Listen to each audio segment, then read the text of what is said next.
পাড়ার জনতার পার্টি আমরা ইনশাল্লাহ বদ্ধপরিকর শান্তি, ঐক্য এবং উন্নয়ন মানুষকে উপহার দেওয়া হচ্ছে আমাদের মূল। সেই কারণে আপনারা দয়া করে সকলেই আপনাদের জায়গা থেকে যার যার জায়গায় কাজের ফাঁকে ফাঁকেটা বলবেনই, আর এর বাইরেও আমাদের নেতৃবৃন্দ টিম করে নিবে, সেই টিম নিয়ে আপনারা প্রত্যেকটা মানুষের কাছে যান। আমিও ইনশাআল্লাহ ওয়ালিয়াতে আশা করি ওয়ালিয়া ইউনিয়নের আমি 100% না পারলেও 70-80% মানুষের বাড়ি বাড়ি আমার কোনো সমস্যা নাই।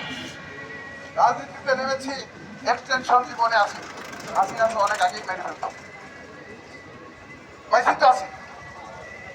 জামাত শিবির রাশিয়ান বেসিতে অনেক আগেই মেরে ফেলে দেওয়ার চেষ্টা করেছে, পাইছি তো আছি।